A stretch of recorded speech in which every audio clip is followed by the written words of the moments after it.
السلام عليكم ورحمة الله وبركاته. اللهم صل وسلم وبارك على سيدنا محمد أفضل الخلق وعلى آله وصحبه وسلم. يا صباح النشاط وصباح الحماس وصباح الطاقة الإيجابية وصباح يوم جديد كله حب وهنا وتفاؤل وسعادة على أجمل متابعين في الدنيا.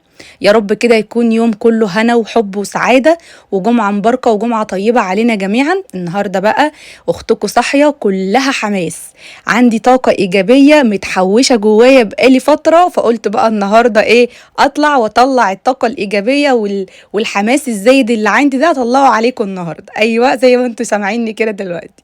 أول حاجة عايزاكم بقى تشجعوني وبصوا فجروا الفيديو ده من كتر اللايكات اللي عليه. عايزة كل البنات وكل الستات اللي تدخل على طول تحط لايك للفيديو، تمام؟ علشان فيديو النهاردة كله يعني تشجيع من اللي قلبكم يحبوا بجد. يعني ورانا كده إيه يوم طويل ونظافة من اللي قلبكم يحبها. اول حاجه بقى نصلي على النبي عليه افضل الصلاه والسلام. وزي ما انتم شايفين كده بدات بالبلكونه. بصراحه عندي البلكونات، يعني البلكونه دي والبلكونه التانية متبهدلين اخر بهدله. ليه؟ لان انا قلت لكم قبل كده عندنا دلوقتي موسم شغل في الاراضي، فانتوا عارفين ان البيت على طول كده وشه الاراضي الزراعيه، يعني مفيش قدامنا مباني ولا في قدامنا بيوت ولا حاجه، مني للاراضي الزراعيه. ففي موسم دلوقتي بقى الناس اللي هي ايه بتشيل المحصول بتاعهم القديم وبيستعدوا للزراعه الجديده وفي شغل شويه في الاراضي، فالدنيا كلها تراب بقى وبهدله على الاخر يعني. فكل ما اقول النهارده بكره هيخلصوا النهارده، لا هستنى بكره، هيخلصوا الاسبوع ده، لا الاسبوع الجاي. لما بصراحه البلكونات اتبهدلت والله العظيم، رغم ان انا دايما مقفله الستاير ومقفله الدنيا على الاخر وما بفتحش اي حاجه، الا ان برضو الدنيا كلها بتتطرب عشان زي ما قلت لكم مننا كده للخلا، يعني مفيش قدامنا مباني. اول حاجه بقى جبت الزعافه وبدات كده ايه بالتنظيف من فوق وانا نازله. زي ما انتوا عارفين دايما بنظف من فوق وانا نازله، عشان لو في حاجه تراب ولا عنكبوت ولا خيوط ولا اي حاجه هتنزل من فوق بعد كده انضف تحت، تمام. بعد كده جبت الرياشه دي بقى، انا داخله وجايبه العده بتاعتي، انا جايبه الرياشه وجايبه الفرشه وجايبه المقشه وجايبه الزعافه وجايبه كل حاجه. اول حاجه بدات بقى ايه بالسلك بتاعنا. السلك ده هو اصلا متحرك بيتفتح ويتقفل، بس عايزه اقول لكم عندي بقى العصافير مبهدلين الدنيا، قال يعني انا ناقصه اصلا بهدله. كفايه بس البهدله بتاعه الاراضي والتراب والعفره والشغل بتاع الاراضي اليومين دول، الا ان برضو العصافير عامله الدنيا اخر بهدله يعني. في من بيغيروا ريش، يعني في ريش كده منهم صغير بيطير فبيروح لازق على السلك، اللي هو السلك ده اسمه سلك بليسيه، فهو بيلزق عليه. فكل ما بخش لازم بقى اقعد كده ايه كاني بنتش في السلك كده بشيل الريش، فاهمني؟ بس هو على قد ما الشيك إيه الريش شيك ايه، على قد ما الريش شكله حلو على قد ما هو بيبقى برضو يعني مش نظافه، يعني فاهميني؟ فما ينفعش اسيبه، فبضطر ان انا اقعد بقى انقي فيه كده ولا حاجه بالفرشه وبطلعه. ما بيطلعش اصلا بالفرشه، لازم اقعد انتش بيه بايدي كده.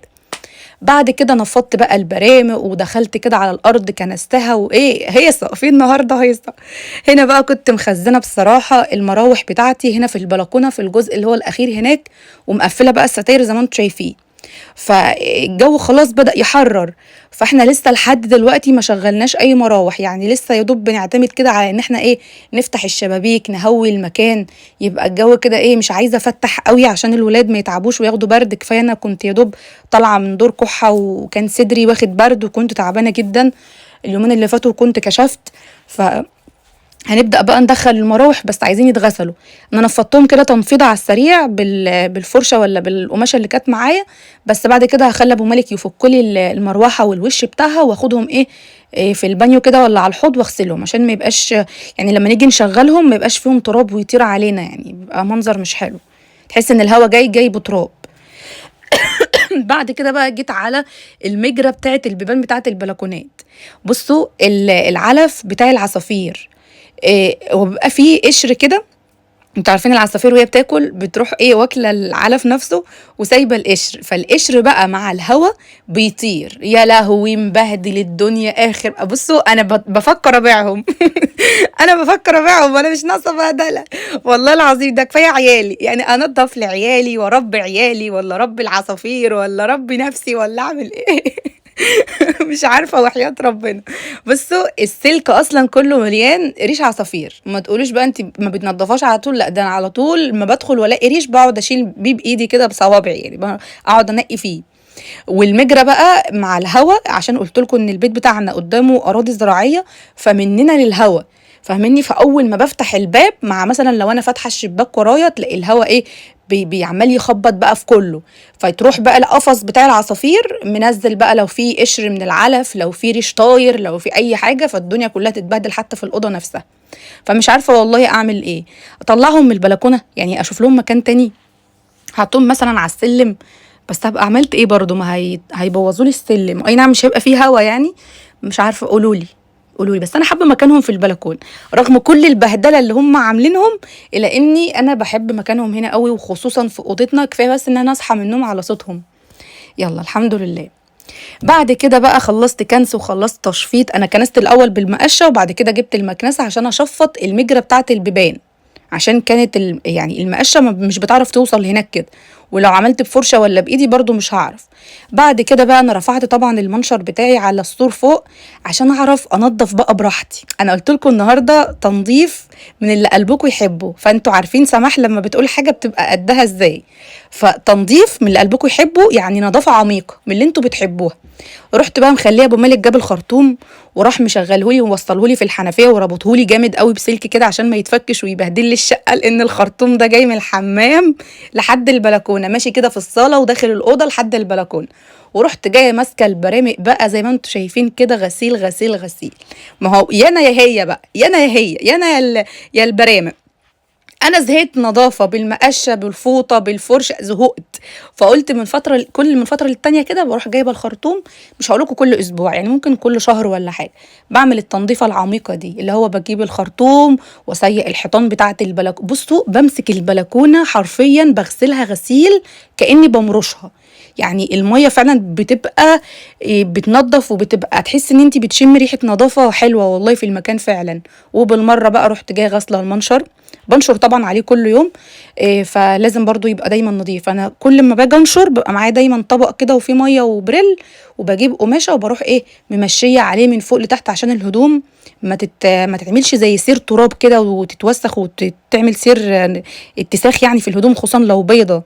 فدايما بغسله. فبالمره بقى رحت جايه غسلاه بالخرطوم عشان تبقى نظافه بقى زي ما قلت لكم، يعني بحق وحقيقي. بعد كده اخر حاجه انا رفعت المنشر تاني فوق على السور، عشان تبقى الارض قدامي فاضيه زي ما انتم شايفين، فاعرف اسيق كويس واخد راحتي بقى. طبعا مالك، انا موقفه مالك عند الحمام، كل شويه اقفل يا مالك الميه، افتح يا مالك الميه، افتح شويه اقفل شويه. فكنت خايفه لحسن الخرطوم يكون مخروم يسرب ولا حاجه في الصاله، فالحمد لله كنت موقفه ساجد في حته ومالك في حته، اللي هم متابعين لي خط سير الخرطوم اساسا. الحمد لله. بعد كده انا جبت بقى الجنرال، اللي هو بتاع اللي هو التسييق ده، اللي هو بتاع منظف الارضيات، حطيت منه شويه، ريحته حلوه قوي، بيخلي السيراميك ريحته حلوه. ايه رايكم يا جماعه؟ السيراميك ده ما وحشكوش؟ يعني بذمتكم السيراميك ده ما وحشكوش؟ السيراميك ده بتاعي، اللي هو اصلا موجود دلوقتي تحت الباركيه، فمش باقي منه اي اثار بتفكرني بيه غير في البلكونات، والله العظيم، لان انا ما كنتش حطيت باركيه في البلكونات، بس كنت بحط نجيله. فبما ان بقى خلاص انا كنت شايله النجيله، عشان الجو لما كان بيمطر كانت الميه ساعات بتدخل من الستاير وكانت بتبهدل لي النجيله، فانا قلت لا هفرشها في الصيف احسن، فانا هفرشها دلوقتي.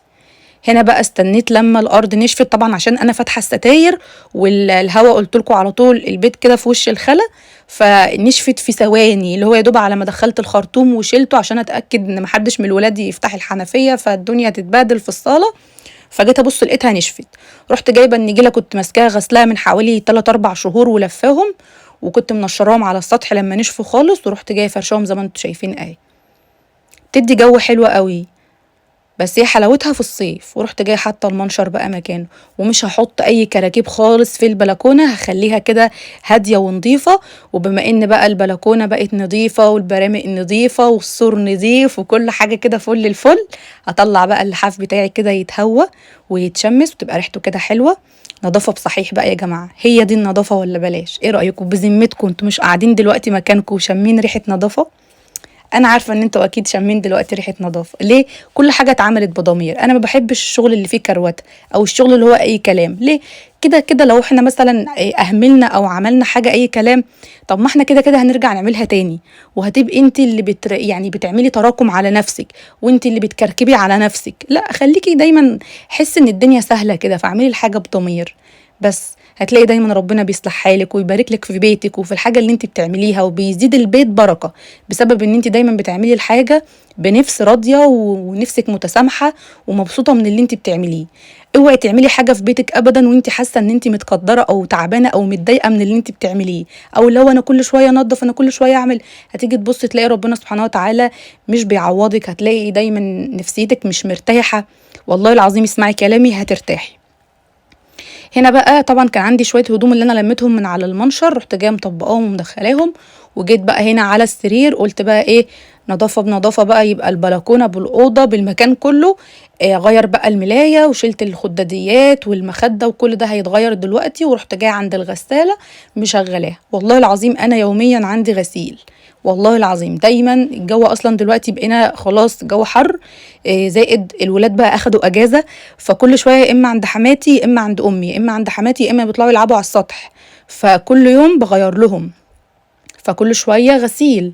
زائد بقى مثلا لو هم نايمين على المخدات بيعرقوا، فبضطر ان انا اشيلها كل يوم عشان اغسلها لهم، خصوصا المخدات اللي هم بيناموا عليها. ممكن الملايات مش كل يوم طبعا، الملايات كل 3 4 ايام كده بشيلها، لكن المخدات الولاد بيناموا بيعرقوا، فبتلاقي دايما كده مكان هم بيناموا ممكن تبقى مش نظيفه، فبشيلها على طول عشان انضفها. تمام. وبغير بقى على طول، بركب المخدات اللي انا الجديده يعني او النظيفه اللي انا هركبها، عشان بس عايزه زي ما قلت لكم المكان اللي انا بدخله او الحته اللي انا بمسكها. مثلا انا رحت دلوقتي عند السرير، هشيل الملايه يبقى افرش الملايه التانيه. هروح عند الكومودينو همسحها يبقى احط الاباجوره عشان خلاص ابقى خلصت الجزء بتاعها. فانا بحب كده. حتى لما طلعت على البلكونه، انا خلصت البلكونه وما دخلتش جوه غير لما انا اتاكدت ان البلكونه خلاص خلصت ما عادش ناقصها حاجه. انا بحب كده، بحب اعمل الشغل كده بالترتيب، واحس ان انا نفسي حتى في شغلي ببقى منظمه او في نظافتي ببقى منظمه.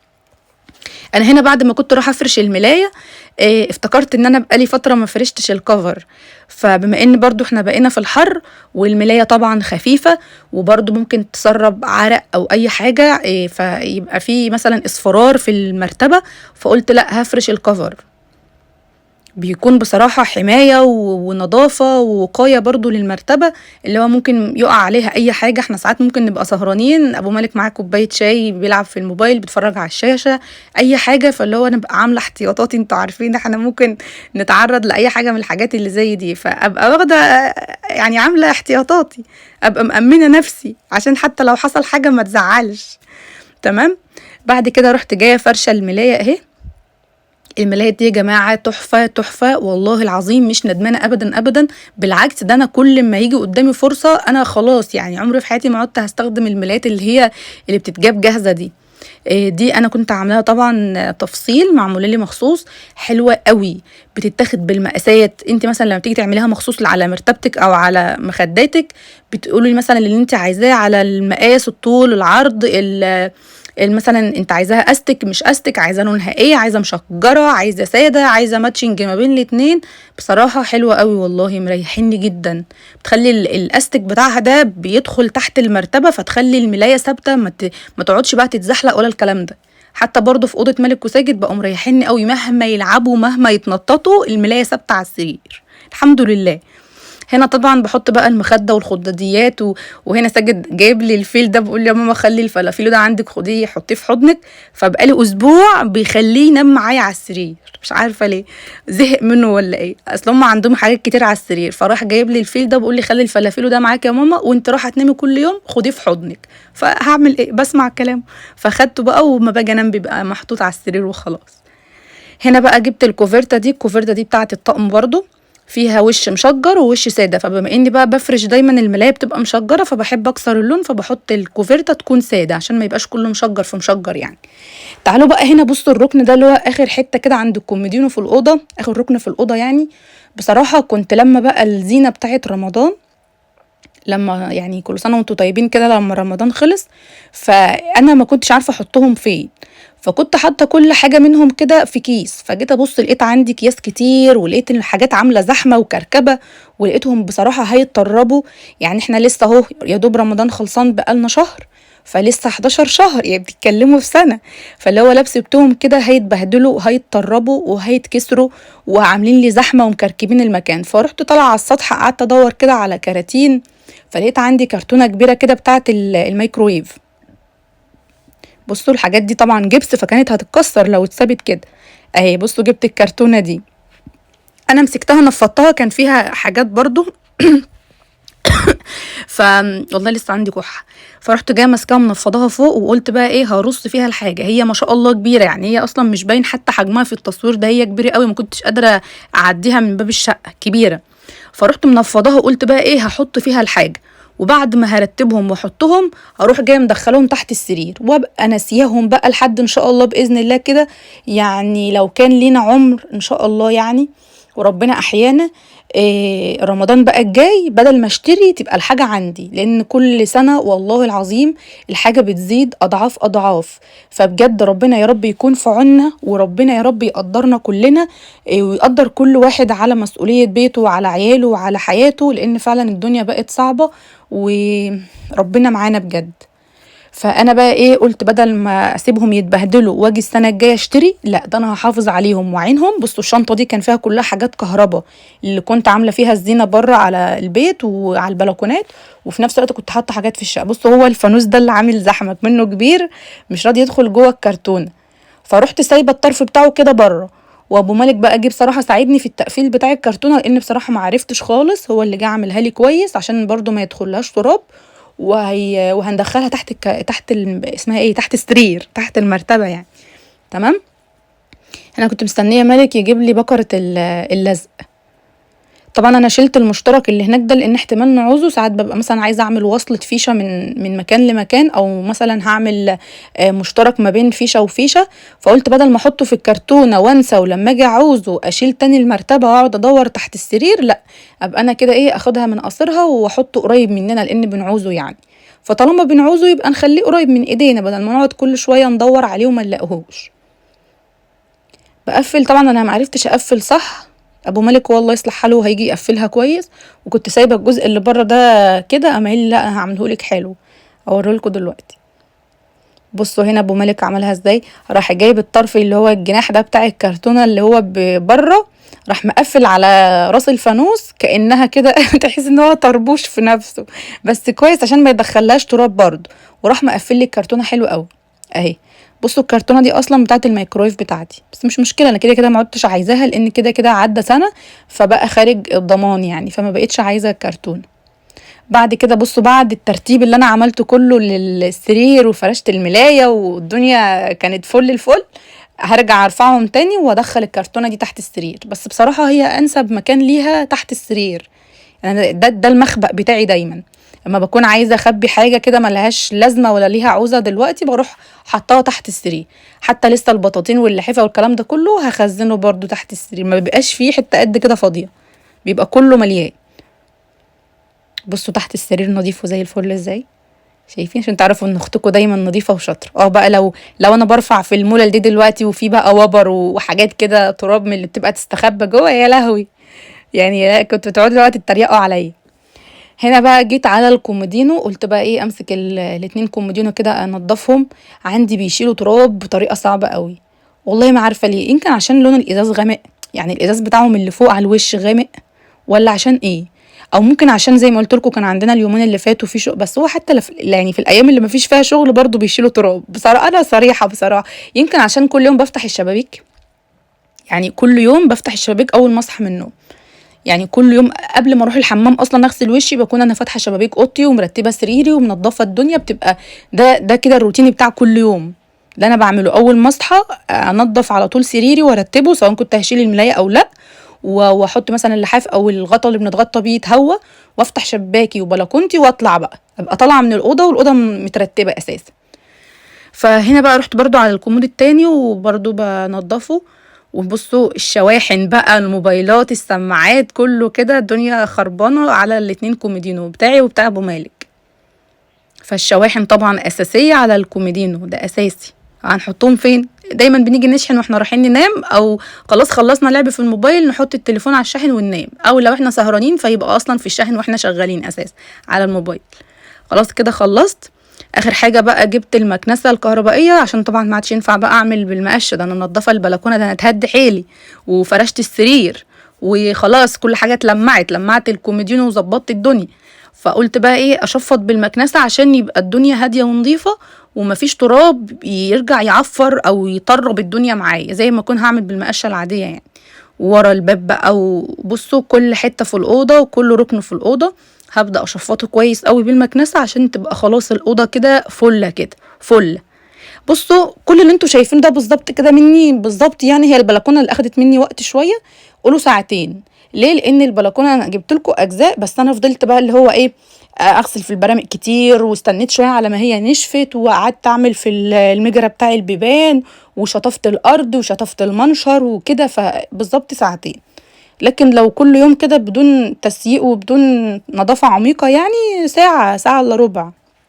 بعد كده بقى جيت على السجاده. انا لما طلعت اللحاف بره في البلكونه فما كانش ليها مكان اطلع السجاده، لما ما بطلعش اللحاف ممكن اطلع السجاده تتهوى هي، فبحطها على السور، فاللي هو يوم كده ويوم كده. تمام. بس فبرفع كده الطرف بتاع السجاده من ناحيتي والناحيه اللي هو عشان برضو ما اشيلهاش، لان بصراحه السجاد بتاعي تقيل. فاللي هو انا خلاص كنت هبطت، كنت تعبت قوي والله، كنت خلاص ما عدتش قادره. فرحت جايه بقى ايه، قلت اساس اموري بقى يعني ما اجيش ما ادوسش على نفسي قوي، برضو ما الواحده فينا برضو لازم تخلي بالها من صحتها وتهتم برضو بنفسها. اي نعم ننظف، واي نعم نهتم ببيتنا وبالنظافه بتاعتنا وكل حاجه في بيوتنا، بس برضو نخلي بالنا من صحتنا عشان برضو صحتنا لو راحت مش هتتعوض. فربنا يا رب يدينا الصحه ويديكوا، ويا رب كده كل اللي نفسه في حاجه ربنا يحققها له، ويا رب كده يرزقني ويرزقكوا يا رب، اللهم امين. تعالوا بقى نشوف شكل الأوضة كده بعد ما خلاص يا سلام بقت هادية ونضيفة، شكلها بقى حلو قوي. بصوا فاتحة كده السلك بتاع البلكونة عشان هطفي النور دلوقتي، وهقعد بقى انش عشان لو في دبان ولا حاجة، لان انا طول النهار كنت بنضف في البلكونة والسلك كان مفتوح فالدبان دخل. وبعد كده انا فاتحة عشان برضو عارفين انتوا اللي هو نور ربنا، انا بحب اطفي النور واسيب نور ربنا ده كده لوحده، والجو كان فيه نسمة هوا زي ما انتوا شايفين مطير الستارة اساسا، فكنت حابة الاجواء. بصوا فرشت بقى النجيلة. عارفين انا هعمل ايه؟ انا هجيب حته كرتونه واروح فرشاها تحت القفص، حتى ابو مالك قال لي انت بتنضفي النهارده والصبح ان شاء الله هتلاقي العصافير بهدلت لك اللي انت عملتيه. فانا قلت له لا، ده انا هطلع على السطح واجيب حته كرتونه وافتحها واروح حطها فوق النجيله من تحت قفص العصافير، فاهميني؟ يبقى كأن مثلا ايه، حاجه فرشها تحت القفص من تحت يعني من فوق النجيله على الارض، علشان لما يقع عليها علف ولا يقع عليها ريش هروح ماسكاها منفضاها وارجع افرشها تاني، او اي فوطه قديمه او اي حاجه. تمام. طبعا بقى قفلت كده الستاره، سايبه الجزء المفتوح بس اللي كان اللحاف محطوط هنا عشان يتهوى. وادي العصافير بقى اللي مطلعين عيني هم دول اللي مطلعين عيني، بس بحبهم وبحب صوتهم وبحب وجودهم اصلا في البيت والله العظيم. فيهم واحده بتعض، فاول ما بحط صبعي كده بتقعد تعض يعني، بس يلا الحمد لله.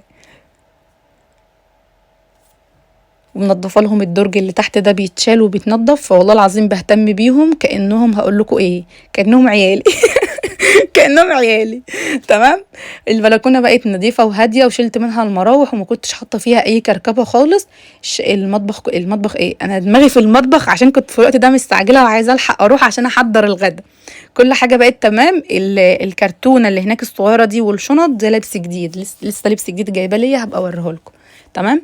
فاخر حاجه بقى نعطر الاوضه، يعني بعد الحلاوه اللي انتوا شايفينها دي اخر حاجه نعطر بقى، بحيث ان اللي يجي داخل الاوضه يحس ان الاوضه ريحتها لا حلوه، تفتح النفس اكتر ما هي اساسا بقت فعلا تفتح النفس من كتر النظافه بتاعتها. بعد ما رتب بقى اللبس الجديد ده مكانه ما عادش هيبقى فيه اي حاجه مكركبه خالص في الاوضه، وبقت الاوضه هاديه ونظيفه وزي الفل. ايه رايكم بقى في اليوم اللي كله تشجيع ونظافه دون؟ ايه رايكم؟ قولوا لي بقى، انا مش هتكلم، انا هستنى رايكم في التعليقات وتشجيعكم ليا بلايك للفيديو ودعوه حلوه من قلبكم، واشوفكم ان شاء الله بكره. مع السلامه.